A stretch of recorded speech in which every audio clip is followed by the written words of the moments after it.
Bonjour, alors il y a 3 erreurs que je vois très souvent en clientèle et qui peuvent occasionner de l'acné, des problèmes hormonaux et qui se passent dans la cuisine. Alors je voulais vous en parler pour que vous puissiez les éviter. La première erreur, elle concerne les oléagineux. La deuxième, elle concerne les ustensiles de cuisine. Et la troisième, les épices.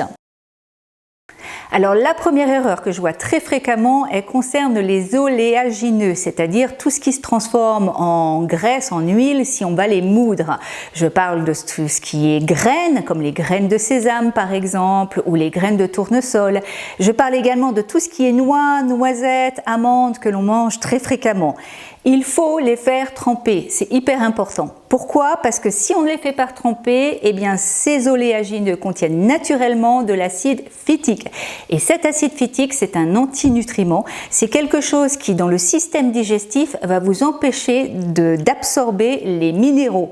Et les minéraux, eh bien, c'est vital pour la peau et pour l'ovulation des femmes. Je pense particulièrement au zinc et au magnésium. Donc si vous conservez cet acide phytique, eh bien vous n'allez pas absorber ces minéraux et vous risquez des problèmes, surtout si vous le faites tous les jours. Donc il faut vraiment faire tremper, si possible, ça dure entre 4 heures et 12 heures en fonction de la grosseur de la noix, en fonction de sa dureté également.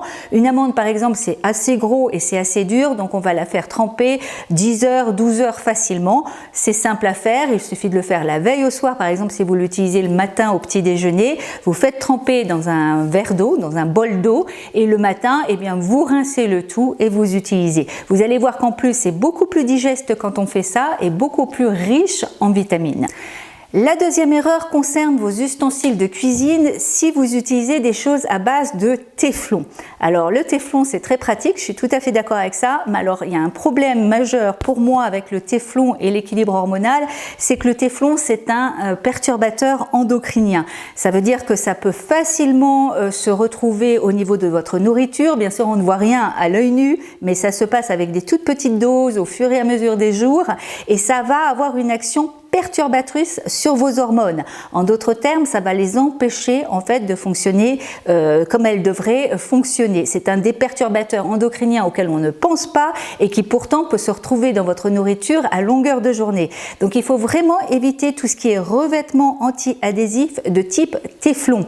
Alors vous allez me dire, mais qu'est-ce que j'utilise? Eh bien c'est assez simple, en fait vous pouvez utiliser des choses comme l'inox qui n'est pas très cher, ou mieux au niveau des poêles par exemple, d'utiliser de la fonte. Alors par exemple ça c'est une poêle que j'ai depuis Mathusalem, qui est une poêle américaine en fonte. C'est extrêmement lourd, mais une fois que vous en avez une, c'est pour toute votre vie et croyez-moi, ça en vaut la peine. Alors c'est assez cher la fonte, simplement vous pouvez l'avoir pour beaucoup moins cher, c'est tout simplement en ne l'achetant pas neuve. Vous trouverez énormément d'ustensiles en fonte au niveau des brocantes. Si vous faites des brocantes, essayez de rechercher des ustensiles en fonte et de les changer de manière régulière, de manière à ne plus utiliser de téflon.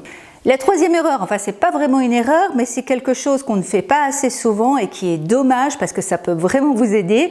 Pour l'acné comme pour l'équilibre hormonal, c'est d'utiliser des épices et notamment celle-ci, toute bête, la cannelle. La cannelle, c'est extrêmement bon d'abord parce que ça aide au niveau digestif, mais c'est surtout une aide excellente pour abaisser l'index glycémique d'un plat. Ça veut dire quoi? Ça veut dire que ça va se transformer en sucre beaucoup plus lentement au niveau du sang, ce qui a une action très positive au niveau de l'acné. Donc si vous aimez le goût de la cannelle par exemple, il ne faut surtout pas s'en priver. Vous pouvez rajouter de la cannelle dans beaucoup de plats, beaucoup de desserts, mais également dans le café le matin, dans le thé, dans le lait chaud, etc. Enfin, lait végétal bien sûr, puisque je recommande de ne pas prendre de produits laitiers. La cannelle, pensez-y, que ce soit moulu ou que ce soit en bâton entier, vous pouvez la moudre vous-même. Généralement, c'est un peu moins cher quand on achète la cannelle en bâton et puis qu'on la moud soi-même. Mais vraiment, pensez-y, la cannelle, ainsi que beaucoup d'autres épices, ont des vertus anti-acné dont il est vraiment dommage de se priver.